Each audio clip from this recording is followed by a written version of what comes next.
அரசியலில் நிரந்தர நண்பனும் கிடையாது, நிரந்தர எதிரியும் கிடையாதுங்கிறது. இங்கே நான் எப்படி பார்ப்பேன்னா, கொள்கை முரண், கருத்து முரண், அரசியல் நிலைப்பாடு வேற, மனித உறவு, மனித வெறுப்பு வேற. நீங்கள் பிஜேபியில் இருக்கலாம், இல்லை காங்கிரஸில் இருக்கலாம், அல்ல திமுக இருக்கலாம், அதிமுக இருக்கலாம். ஆனால் இந்த உறவு அப்படிங்கிறதுல அது இல்லாது போயிடாதுல்ல. அதனால அதை போய் பார்த்துக்கணும். இங்கே எப்படின்னா, அரசியலுக்காக மனித வெறுப்பை வளர்த்துக் கொள்வது தான் இங்கே அநாகரிகமாக இருக்குது.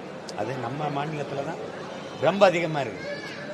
வெவ்வேறு கொள்கை நிலைப்பாட்டில் இருந்தாலும் கூட, வெவ்வேறு அரசியல் கட்சிகள் இருந்தாலும் கூட, அந்த உறவை பேணுகிற நாகரிகம் கேரளா, மேற்கு வங்கம், வட மாநிலங்கள்லாம் இருக்குது. நம்மகிட்ட அது இல்லை.